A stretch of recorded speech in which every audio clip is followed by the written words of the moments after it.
যদি কোনো মানুষ একটা আমল করে দুইটা আমল নেকি পাবে।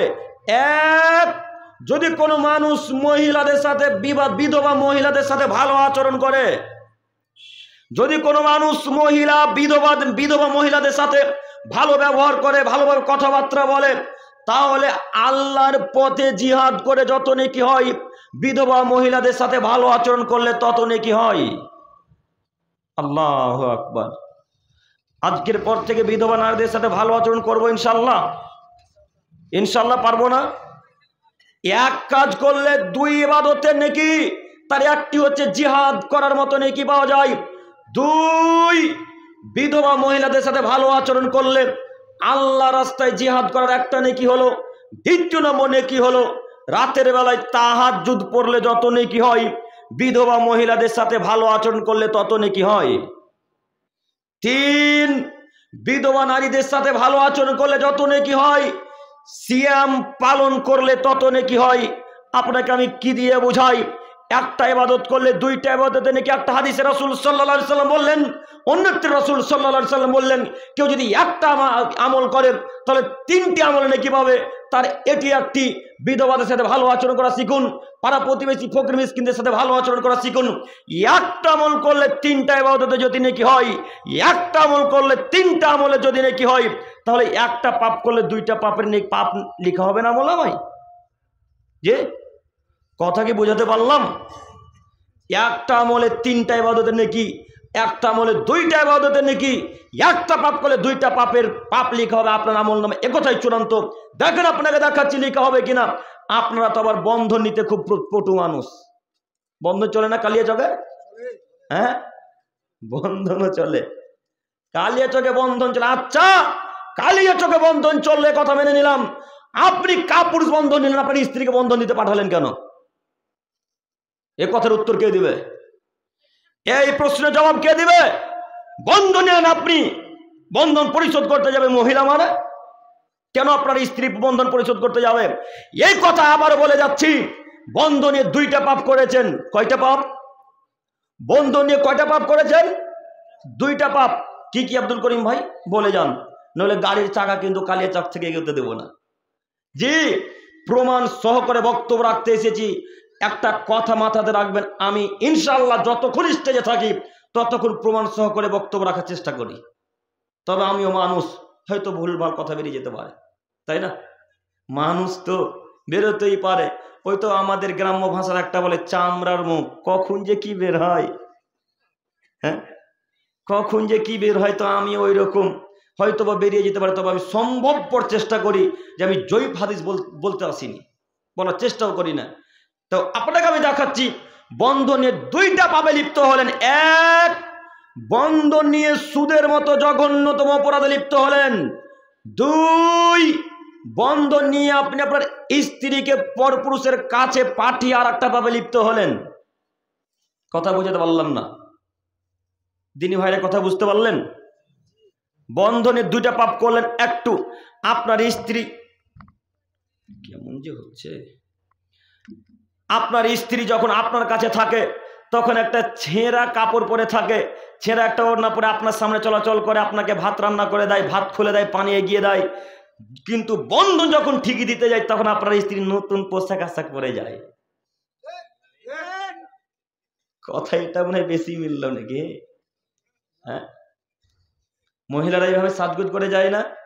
আপনার সামনে একটা ছেঁড়া ফাটা ওড়না পরে থাকে, নোংরা কাপড় পরে থাকে, যেই নোংরা পরে ধান উসায়। ধান উসান আপনারা? ধান উসা বুঝেন কি? ও, আপনারা আমাদের মতোই নাকি একেবারে? হ্যাঁ, আপনারা ধান উসান? তো মহিলারা যখন ধান উসায় দেখবেন ধান উসার কাপড়টা অতীব নোংরা হয়ে যায়, কালো কালো লাগে, লাগে না? তো এরকম আপনার সামনে যখন থাকে তখন ধান উসা কাপড় পরে আপনার সামনে থাকে। আর বন্ধন যখন মঙ্গলবার দিতে যাবে তখন খুব সুন্দর একটা ওড়না নিবে, কাপড় পরে তারপরে বন্ধন বলার দিকে যাবে। তো কে এটা বর্গ? এত সাজগুজগুলোর কাছে যাওয়ার কি প্রয়োজন? একটু আপনাকে দেখাচ্ছি সাজগুজ কোথায় করতে হয়। আয়েশা রাদিয়াল্লাহু তাআলা আনহা নিজস্ব বর্ণনা দিচ্ছেন, তার মানে আয়েশা নিজে হাদিসটা পেশ করছেন। আয়েশা রাদিয়াল্লাহু তাআলা আনহা বলছেন, আমি ছোট নারী। এদিকে তাকান, ও মুরব্বী সাহেবেরা, দেখতে পাচ্ছেন আমাকে? আমার দিকে তাকান, এদিক ওদিক তাকাবেন না, নইলে বুঝতে পারবেন না হাদিস। আমার দিকে একটু দেখেন। আয়েশা রাদিয়াল্লাহু তাআলা আনহা নিজস্ব বর্ণনা, তিনি নিজস্ব বিবরণ পেশ করে বলছেন যে আমি আয়েশা ছোট মহিলা, ছোট নারী, আমি এরকম ধুলাবালিতে বান্ধবীদের সাথে খেলাধুলা করছি। আমি আয়েশা আমার বান্ধবীদের সাথে খেলাধুলা করছি, তো আমাকে আমার বান্ধবীদের কাছ থেকে আমার বোন বড় দিদি ডেকে নিয়ে গেল আসমা। আবু বাক্কারের বড়, আবু বাক্কার রাদিয়াল্লাহু তাআলা আনহার, আবু বাক্কার রাদিয়াল্লাহু তাআলা আনহুর বড় কন্যার নাম আসমা রাদিয়াল্লাহু তাআলা আনহা, ছোট কন্যার নাম আয়েশা রাদিয়াল্লাহু তাআলা আনহা। আয়েশা রাদিয়াল্লাহু তাআলা আনহা ধুলাবালিতে খেলাধুলা করতেন। আসমা আসলেন, আসমা এসে বলছেন, আয়েশা জি চলো, তোমাকে এখন রাসূলের জন্য সাজানো হবে, তোমার আর রাসূলের এখন বাসুর রাত। আয়েশার বাসুর রাত কার সাথে? এখন মুহাম্মদ সাল্লাল্লাহু আলাইহি সাল্লামের সাথে। কেন? আয়েশা এবং মুহাম্মদ সাল্লাল্লাহু আলাইহি সাল্লামের বিবাহ হয়ে গেছে অলরেডি, দুইজনের বিবাহ কমপ্লিট। আল্লাহ রাসূলের কাছে তাকে সাজিয়ে পাঠানো হবে, এখন বাসুর রাত। আয়েশা বলছেন আমার হাতে ধুলাবালি লেগেছিল, আমার মুখে ধুলাবালি লেগেছিল। ঠিক বাচ্চা মেয়েদেরকে দেখবেন, ছোট ছেলেদেরকে দেখবেন ধুলাবালিতে খেলতে পছন্দ করেন, এরকমই মনে করেন আয়েশা রাদিয়াল্লাহু তাআলা আনহা ধুলাবালিতে খেলা পছন্দ করতেন, তিনি খেলছিলেন। আসমা তাকে ডেকে নিয়ে গেলেন। আসমা রাদিয়াল্লাহু তাআলা আনহা তার হাত পা ধুয়ে দিলেন, মুখকে ধুয়ে রাসূলের জন্য সুন্দর করে সাজগুজ করালেন, সুন্দর পোশাক আশাক করালেন, আতর সেন মাখিয়ে রাসূলের কাছে এখন পাঠানো হবে, রাসূলের নিকটে পাঠানো হবে। তার কারণ তাদের দুইজনের বিবাহ হয়ে গেছে, তাদের দুইজনের এখন বাসুর রাত, তাদের দুইজনের এখন কি রাত? বাসুর রাত। তো আয়েশাকে পাঠানো হলো আল্লাহর নবীর কাছে, তার স্বামীর কাছে, তাই তাকে এত সাজগুজ করে যাওয়া লাগলো, তাই তাকে এত সাজিয়ে গুজিয়ে পাঠানো হলো, তাই সে এত সুন্দর করে সাজগুজ করলো আল্লাহ রসুলের কাছে যাওয়ার জন্য। আপনার স্ত্রী বন্ধনওয়ালার কাছে যাচ্ছে, তার পূর্বে এত সুন্দর করে সাজগুজ করলো কেন? তার মানে ওটা ওর স্বামী নাকি? কথা বলেন, কে ওটা ওর? এইভাবে সাজগুজ করে নারী যাবে কেন? নারী ঘরের বস্তু, নারী ঘরের বস্তু, নারী ঘরের বস্তু। আল্লাহ নবী বলছেন আল মারাতু আওরাতুন ফাইদা খারাজাত ইস্তাসরাফা শাইতান। নারী হচ্ছে ঘরের বস্তু, নারী হচ্ছে বাড়ির বস্তু, নারী বাড়িতেই থাকবে। মহিলা যখন বাড়ি থেকে বের হয়, শয়তান তাকে নগ্নতার প্রতি উৎসাহিত করে। শয়তান বলে একবার গায়ের চাদরকে ফেলে দাও, শয়তান বলে মাথার ওড়নাকে ফেলে দাও, শয়তান বলে তুমি এদিকে ওদিকে চলাচল করো। তাই তো মহিলারা বাড়ি থেকে বোরকা পরে ঠিকই বের হয়, মহিলারা মাথায় চাদর দিয়ে ঠিকই বের হয়। তখন বাইরে যেতে যেতে তার চাচাতো বোনের সাথে যখন দেখা হয়, তখন বলে রহিমা তোকে মাথায় কাপড় দিয়ে ভালো লাগে না রে, কাপড়টা খুলে দে। তখন রহিমার কথা শুনে মাথার কাপড়টাকে খুলে ফেলে দিল। এ হচ্ছে আর একটা শয়তান। শয়তান দুই প্রকারের বলেছিলাম কোন এক জালসাতে, মনে আছে কি? মনে আছে আপনাদের? শয়তান দুই প্রকারের হয়, এক যাকে দেখতে পাওয়া যায় তাকে সে হলো মানুষ শয়তান, আর যাকে দেখতে পাওয়া যায় না সে হলো জিন শয়তান, ইবলিস শয়তান, আজাজিল শয়তান। ওকে এইভাবে মহিলাটাকে নগ্নতার প্রতি উৎসাহিত করলো কেন? আল্লাহ নবী বলছেন নারীরা ঘরে থাকবে, ফায়দা খারাজাত ইস্তাসরাফা শয়তান। যখনই বাড়ি থেকে মহিলারা বের হয়, শয়তান বলে রহিমা মাথার কাপড় ফেলে দাও, মাথার কাপড় ফেলে দিলে ভালো লাগবে। শয়তান বলে রহিমা তুমি একবার ডান দিকে যাও, একবার বাম দিকে চলো, তুমি হেলে দুলে চলো। এইভাবে চলাচল করলে তোমাকে পুরুষেরা ভালো বলবে, মহিলারা ভালো বলবে। তখন শয়তানের কথা বলতে মোতাবেক নারীরা চলে। হাদিস আমার কাছে আছে, হাদিস আমার কাছে আছে। এখানে অনেক তালবেলিম ভাই আছে, হয়তো আমি বুঝতে পারছি। যদি আপনাদের হাদিস প্রয়োজনে আব্দুল করিমকে এখনই কল করেন, এখনই বলেন আব্দুল করিম হাদিস কোথায় আছে, দেখানোর জন্য প্রস্তুত আছি আমি। সম্মানিত মুরব্বী সাহেব, সম্মানিত তিনি ভাই, আপনাকে আমি অনুরোধ করে বলে যাচ্ছি, বন্ধন আপনি নিয়েছেন, পরিশোধ কে করতে যাবে? কথা বলেন, যে নিয়েছে সেই যাবে। আব্দুল করিম ভাই তাহলে কি আপনি বলতে চাইছেন বন্ধন নেওয়া জায়েজ? জি না, বন্ধন নেওয়া হারাম, বন্ধন নেওয়া হারাম, বন্ধন নেওয়া হারাম। বন্ধনে সুদ আছে, বন্ধনে কি আছে? সুদ আছে, এই জন্য হারাম। আমি তো আপনার ওই 3 নম্বর শ্রেণীর পচা হানাফির হুজুর নয় যে সুদকে হালাল করে দেবো। হ্যাঁ, আমি তো আপনার ওই 3 নম্বর শ্রেণীর পচা হানাফি হুজুর নয় যে সুদকে হালাল করে দেবো। এক হুজুরকে এইভাবে প্রশ্ন করা হচ্ছে, আমাদেরকে তাকান, হুজুরের নাম বলবো না, আমি জিন্দেগির কোনো বক্তার নাম নিয়ে বক্তব্য রাখি না, তবে আপনারা ভালো হয়ে চেনেন হুজুরকে। খুব বদমাইশ হুজুর, শুধু আহলে হাদিসকে গাল দেয়, খুব বদমাশ হুজুর, শুধু আহলে হাদিসকে গাল দেয়। ওর বাপ মা বিদ্যা বুদ্ধি শিখিয়েছে কিনা বুঝতে পারে না, শুধু ওর খালি পিছন জ্বলতে থাকে আহলে হাদিসকে দেখলে। ও বিদ্যায় নেই, ও মাদ্রাসা গেছে কিনা আমরা বুঝতে পারি না। ও কি যে ব্যাটা করেছে, প্রশ্ন করেছে যে ব্যাংকের যে সুদগুলা আসে মাসে মাসে, ওই ব্যাংকের সুদ কি হালাল? তো তখন হুজুর বলছে হ্যাঁ একেবারে হালাল। এবার কে কাকে এখন বিদ্যা শিখাবে গো? আচ্ছা আপনারা বলেন তো, আজ পর্যন্ত জিন্দেগিতে কোন আলেম ওলামা ইকরামদের মুখে শুনেছেন যে ব্যাংকে সুদের টাকা হালাল? হ্যাঁ, আপনার হুজুর যে বলছে আলাদা, মানে ওই হুজুর আপনাদের এলাকার প্রধান বক্তা, ওই হুজুর আপনাদের এলাকার প্রধান বক্তা। মানুষের বিদ্যালয়ের কথা জানি, বুদ্ধিও কি নাই? মানুষের বিদ্যালয়ের কথা জানি, বুদ্ধিও কি নাই? কে বলেছে সুদের টাকা হালাল? কে বলেছে ব্যাংকের টাকা হারাম? এমন কোন মায়ের বেটা প্রমাণ করতে পারে যে ব্যাংকের টাকা হালাল? যদি হাদিস কোরআন দিয়ে এই কালিয়া চোখে যদি কবর না দিতে পারি তো জিন্দেগিতে বক্তব্য দেবো না ইনশাল্লাহ, জিন্দেগিতে বক্তব্য দেবেন ইনশাআল্লাহ। সহিহ মুসলিম মিসকাতের হাদিস দেখবেন, হাদিস আনাস ইবনে মালিক রাদিয়াল্লাহু তাআলা আনহু বলেন, রাসূল সাল্লাল্লাহু আলাইহি সাল্লাম লানা রাসূলুল্লাহ সাল্লাল্লাহু আলাইহি সাল্লাম, আল্লাহর নবী লানত করেছেন আকিলা রিবা ওয়া মুকিলাহু ওয়া কাতাবাহু ওয়া শাহিদাহু কালাহুম সাওয়া। যারা সুদ খায় তাদের উপর লানত, যারা সুদ দেয় তাদের উপর লানত, যারা সুদের লেখালেখি করে তাদের উপর লানত, যারা সুদের সাক্ষী থাকে তাদের উপর লানত। বলেন এই সহিহ মুসলিম মিসকাতের হাদিসকে কি করবেন? কি করবেন? জ্বালিয়ে পুড়িয়ে দাঁত মাজবেন সকালবেলা নাকি? কি করবেন? হুজুর বলল ব্যাংকের সুদের টাকা হালাল, তারপর দিন থেকে ব্যাংকের সুদের টাকা নিতে শুরু করলেন কেন? কেন করলেন? শয়তান থেকে বাঁচবেন কিভাবে? শয়তান থেকে বাঁচবেন কিভাবে? যে বক্তব্য দিয়েছে স্টেজে চেয়ারে বসে সেই যে শয়তান। কিভাবে এখন শয়তান থেকে বাঁচবেন? একজন আপনার হুজুর বলবেন না, আপনার হুজুর একজন বলবে না যে এটা কাজ করলে শয়তান থেকে বাঁচা যায়, এই কাজ করলে শয়তান থেকে বিরত থাকা যায়, এই কাজ করলে শয়তান থেকে বিরত থাকা যায়। এই কথা আপনার হুজুর কোনদিন বলবে না। কেন? এই কথা যদি হুজুর বলে দেয় তাহলে হুজুরের ব্যবসা বন্ধ হয়ে যাবে। হুজুর যদি বলে দেয় যে কাজ করলে শয়তান থেকে বিরত থাকা যাবে, তাহলে হুজুরের ব্যবসা টিকবে না, হুজুরের ব্যবসা বন্ধ হয়ে যাবে। কথা মনে বুঝতে পারেননি কোন ব্যবসার কথা বলছি? কথা বুঝতে পেরেছেন কি? জালসার ব্যবসা নাই গো, ওই মাজারের ব্যবসা। জালসার ব্যবসার কথা বলতে আসেনি। জালসা করলে শয়তান মারে কে বললো? মাজারে সেজদা করলে শয়তান মারে, কথা চূড়ান্ত সত্য, তাই না? হুজুর কি জানে না? হুজুর জানে না? ভালোভাবে জানে হুজুর। কেন? আপনার হুজুর হাফেজ মানুষ, আপনার হুজুর হাফেজ মানুষ। কোরআন মাজিদ তো এটা, কোরআন মাজিদ, এই কোরআন মাজিদের মধ্যে একটা আয়াত আছে, একটা আয়াত আছে আল্লাহ তাআলা বলছেন ইন্নাহু মান ইউশরিক বিল্লাহ ফাকাদ হারামাল্লাহু আলাইহিল জান্নাহ ওয়া মাওয়াহুন নার ওয়া মালিদ যালিমিনা মিন আনসার।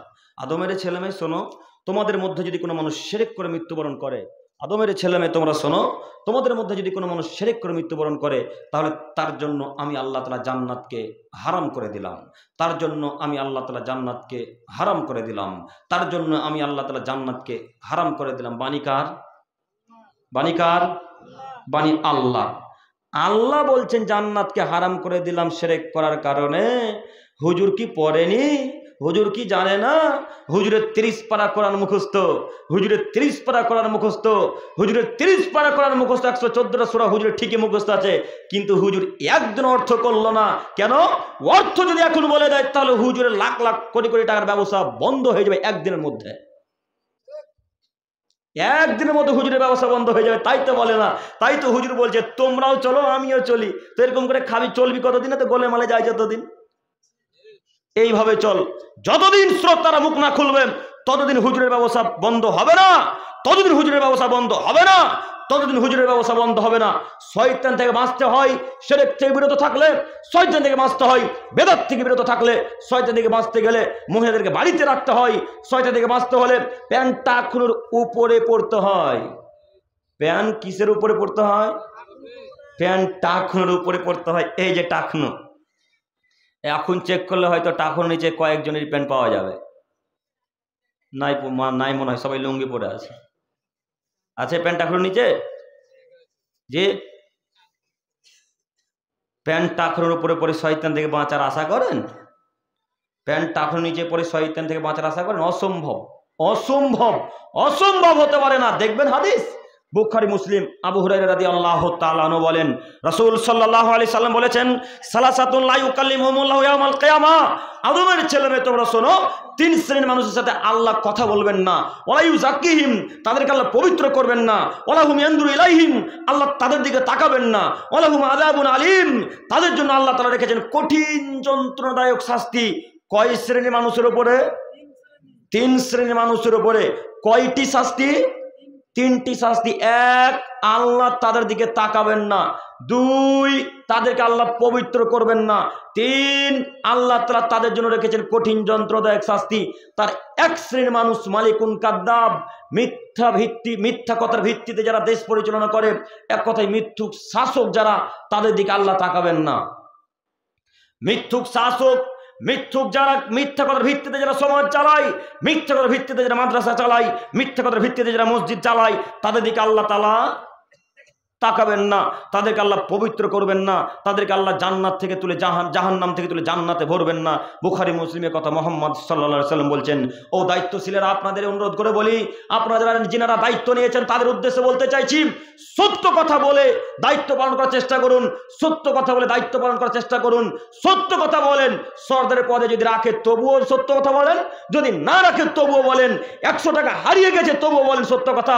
100 টাকা চুরি করে নিয়েছেন তবুও বলেন সত্য কথা, যে কাজকর্মে লাগিয়ে দিয়েছি। বলে দেওয়া লাগবে। মিথ্যার ভিত্তিতে যদি দেশ পরিচালনা করেন, সমাজ পরিচালনা করেন, মাদ্রাসা মসজিদ চালান, তাহলে আল্লাহ আপনাকে জান্নাতে দিবে না। অতএব নীতি পরিবর্তন করা লাগবে। 2, শাইখুন জানিন, বৃদ্ধ বয়সে যারা জেনা করে তাদের দিকে আল্লাহ তাআলা তাকাবেন না।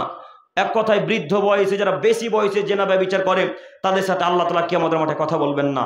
3, আল মুসবিল, যারা লুঙ্গি প্যান্ট পায়জামার টাকর নিচে পড়ে, তাদের দিকে আল্লাহ তাআলা তাকাবেন না। হাদিস সহিহ মুসলিম ও মিসকাতের হাদিস। অথচ আমার আপনার নজরে পাপটা অতীব ছোট পাপ, তাই না? অথচ আমার আপনার নজরে পাপটা অতীব ছোট পাপ, তাই তো আমি আপনি লুঙ্গি যখন পরি তখন রাস্তাকে ঝাড়ু দিতে দিতে দিতে দিতে যায়, তাই না? ওটা ছিল মহিলাদের কাজ। কিভাবে কিভাবে পুরুষদের কাজ হয়ে গেল এটা। এখন একটা ফ্যাশন, মহিলারা এখন পায়জামা বানায় এই পর্যন্ত। হ্যাঁ, মহিলারা বানায় না? মুরব্বী সাহেব, আপনার কন্যা পরে গো, আপনার কন্যা এইভাবে পায়জামা পরে। পায়জামা তো পরে পরে ওই পায়জামার ডান পায়ে বা বাম পায়ে দেখবেন একটা কালো ধাগাও বাঁধা আছে। বলেন এই কালো ধাগাটা কেন বাঁধা? এই কালো ধাগাটা কেন বাঁধা? কিছুদিন আগে দেখছিলাম পুরুষরা বাঁধছিল, এখন মহিলারাও বাঁধে। এখন কোনো যুবকের পায়ে কালো ধাগা আছে? নাই তো, আলহামদুলিল্লাহ। আছে কি? যদি থাকে এখনই খুলে ফেলেন, এখনই। আপনাদের এই নীতি আছে কিনা বলতে পারি না। এটা তো আবার সুজাপুরের কাছাকাছি এলাকা, ওই মানুষেরা মনে করে যে এই ডান হাতের কবজিতে ব্যথা করছে বা বাম হাতের কবজিতে, তো ওর হুজুর বলেছে যদি এখন কালো ধাগা বাঁধো তাহলে কবজির লাগা ভালো হয়ে যাবে। হ্যাঁ, আপনারা শুনেননি মনে হয়? কালো ধাগা বাঁধলে কবজিতে লাগা ভালো হয় না? হুজুরে বলেছে যে কালো ধাগা বাঁধো তাহলে কবজিতে লাগা ভালো হয়ে যাবে। তাই হুজুরের কথা শুনে কত লোকের হাতে যে কালো ধাগা বাঁধা আছে, আল্লাহ আলাম, আল্লাহ ভালো জানে। বলেন, আচ্ছা, হাতে লাগা, পায়ে লাগা, মাথায় লাগা, চোখে লাগা ভালো করার মালিক কে? আল্লাহ। তো কখন কখন কালো ধাগাটাকে মালিক বানিয়ে দিলেন যে গো? হ্যাঁ, কখন কখন কালো ধাগাটাকে আল্লাহ বানিয়ে দিলেন? ইন্না লিল্লাহি ওয়া ইন্না ইলাইহি রাজিউন। ছি ছি ছি ছি ছি। এই জন্য আল্লাহ বলছেন, তুই আমার সাথে শিরক করছিস, আমার সাথে শিরক করছিস। আমি তোকে সৃষ্টি করলাম, আমি তোকে খাওয়ালাম, আমি তোকে পড়ালাম, আমি তোকে বিনা টাকায় অক্সিজেন দিলাম, আমি তোকে বিনা ট্যাক্সে জমিনে চলতে দিলাম, আর তুই আমার জায়গাতে কালো ধাগাকে বসিয়ে দিছিস। হ্যাঁ, যা, তোকে আমি এখন জান্নাত দেব, তোকে জাহান্নামে দেব। ওই তো টিকটিকি যখন ডাকে তখন মহিলারা বলে, দুইজন কথা বলছি, ধরো স্বামী স্ত্রী আমরা কথা বলছি, বা আপনারা স্বামী স্ত্রীতে কথা বলছেন, স্বামী স্ত্রীতে কথা বলতে বলতে বলতে বলতে আপনার স্ত্রী একটা কথা বলেছে, যেমনই কথার সাথে সাথে একটা টিকটিক ঠিক ঠিক ঠিক ঠিক করে উঠেছে, তখন আপনার স্ত্রী বলছে, দেখলা দেখলা দেখলা আমার কথা ঠিক হলো, দেখলে তো টিকটিকিটা আমার কথা ঠিক বললো। তো আচ্ছা, আপনার স্ত্রী যে MA পাস ছাত্রী গো, হ্যাঁ, আপনার স্ত্রী যে MA পাস ছাত্রী, আপনার স্ত্রী কি এতটুকু সেন্স নাই, এতটুকু মানবতা নাই যে আমি কি কথা বললাম না বললাম, সত্য বললাম না মিথ্যা বললাম, টিকটিকি কিভাবে জানলো? টিকটিকি কিভাবে জানলো? তাই আল্লাহ বলছেন, আমার জায়গাতে একটা টিকটিকিকে বসিয়ে দিলি, যা, তোকে এখন আমি জাহান্নামে দেব। কত বড় পাপ আপনাকে আমি কি দিয়ে বুঝাবো? কত বড় পাপ আমি আপনাকে কি দিয়ে বুঝাবো? শয়তান একটা কাজ বেশি মানুষকে করাতে চাই, সেটা হচ্ছে শিরক। শিরক করে মৃত্যুবরণ করলে জাহান্নাম অজীব হয়ে যাবে, জাহান্নাম অজীব হয়ে যাবে, জাহান্নাম অজীব হয়ে যাবে। শিরক করে মৃত্যুবরণ করলে এই পাপের ক্ষমা নেই, এই পাপের ক্ষমা নেই, এই পাপের ক্ষমা নেই। পৃথিবীতে সব পাপের ক্ষমা আছে মৃত্যুর পরে, পৃথিবীতে সব পাপ আল্লাহ তাআলা মৃত্যুর পরে ক্ষমা করে দিতে পারেন, কিন্তু শিরকের পাপ আল্লাহ কখনো ক্ষমা করবেন না। আব্দুল করিম ভাই প্রমাণ, আব্দুল করিম ভাই প্রমাণ, প্রমাণ লাগবে তো? কথা বললে প্রমাণ লাগবে না? প্রমাণ তো লাগবে। এবার প্রমাণ পেশ করি। আনাস ইবনে মালিক রাদিয়াল্লাহু তাআলা আনহু থেকে বর্ণিত, তিনি বলেন রাসূলুল্লাহ সাল্লাল্লাহু আলাইহি ওয়াসাল্লাম বলেছেন, আদমের ছেলেমেয়ে তোমরা যদি পাপ করতে করতে করতে করতে করতে করতে আসমান সম পরিমাণ পাপ করো, তোমরা যদি পাপ করতে করতে করতে করতে আসমান সম পরিমাণ পাপ করো, পাপ করতে করতে জমিন পরিপূর্ণ যদি পাপ করো, শুধু পাপ আর পাপ, শুধু পাপ আর পাপ, আসমান পরিপূর্ণ পাপ, জমিন পরিপূর্ণ পাপ, এই পাপে শিরক নেই, এই পাপে কোনো শিরকের পাপ নেই, এতগুলা পাপ নিয়ে তোমরা যদি আমার কাছে উপস্থিত হও, আমি আল্লাহ ততগুলা ক্ষমা নিয়ে, অতগালিক রহমত নিয়ে তোমার কাছে উপস্থিত হয়ে আমি আল্লাহ তাআলা তোমার সব পাপকে ক্ষমা করে দেবো। সুবহানাল্লাহ। আসমান পরিপূর্ণ পাপ যদি আপনার থাকে, আল্লাহ আসমান পরিপূর্ণ ক্ষমা নিয়ে আপনার কাছে উপস্থিত হবেন। জমিন পরিপূর্ণ যদি পাপ থাকে, আল্লাহ আপনার কাছে জমিন পরিপূর্ণ ক্ষমা নিয়ে, দয়া নিয়ে আপনার কাছে উপস্থিত হবেন। আল্লাহ জমিন পরিপূর্ণ পাপ ক্ষমা করতে ইচ্ছুক, আল্লাহ আসমান পরিপূর্ণ পাপ ক্ষমা করতে ইচ্ছুক, কিন্তু আল্লাহ একটা শিরকের পাপ ক্ষমা করতে ইচ্ছুক নয়। তাহলে আপনি বলতে পারেন শিরক কত বড় পাপ? কিভাবে শয়তান থেকে বাঁচবেন? প্রায় পরিবার তো শিরক চলে। কিভাবে শয়তান থেকে বাঁচবেন? প্রায় পরিবার তো শিরক চলে। আব্দুল করিম ভাই, না আমাদের পরিবারের শিরক চলে না। আব্দুল করিম ভাই কি বলছেন? আমাদের কালিয়াচকে, আমাদের এই এলাকাতে পশ্চিমনগরে শিরক চলে না। দেখবেন শিরক চলে কিনা, দেখবেন শিরক চলে কিনা, দেখাবো, দেখবেন। আপনার বাচ্চা মেয়েটা জন্মগ্রহণ করেছে, আপনার একটা কন্যা সন্তান জন্মগ্রহণ করেছে, ওই কন্যা সন্তানের এই ডান হাতে না বাম হাতে কালো ধাগা বেঁধে রাখেননি এখনো? নাই মনে হয়, মাজাতে কালো ধাগা বাঁধা নাই? কথা বলে না? আছে তো? কই শয়তান থেকে বাঁচলেন? কই শয়তান থেকে বাঁচলেন? কিভাবে শয়তান থেকে বাঁচবেন? ওই এই আঙুলটাকে কি আঙুল বলেন? জালি আঙুল বলেন? ইন্না লিল্লাহ।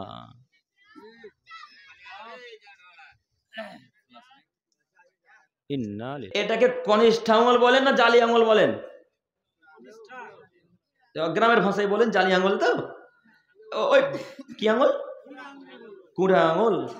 আচ্ছা, তো এই আঙুলটা দিয়ে কাজল তীর একটা টিপ লাগিয়েছেন। কিসের টিপ?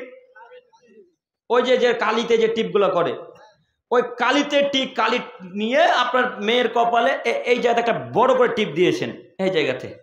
আর এখানে তো একটা আছেই, লম্বা চৌড়া করে একটা টিপ বসিয়েছেন। তো কেন বসিয়েছেন টিপটা? বদ নজর লাগবে না তার জন্য। হ্যাঁ, আচ্ছা বলেন তো, এই টিপটাতে বদ নজর থেকে বাঁচাতে পারবে? পারবে না। তো আপনার স্ত্রী দিল কেন? আপনার স্ত্রী দিল কেন? এই জন্য আল্লাহ নবী বলছেন, আদমের ছেলে মেয়ে তোমরা যখন বিবাহ করবে তখন 4টা গুণ থেকে বিবাহ করিও। আদমের ছেলে মেয়ে তোমরা যখন বিবাহ করো তখন 4টা গুণ থেকে বিবাহ করিও। 1, সুন্দর দেখিও। 2, তার সম্পদ দেখিও, তার বংশ পরিচয় দেখিও। 3, সে দিনদারি কিনা দেখিও। 4th নম্বর কি? সে জামালে, সুন্দর সৌন্দর্যতা দেখিও। 4টা গুণ দেখে কে বিবাহ করতে বলেছেন?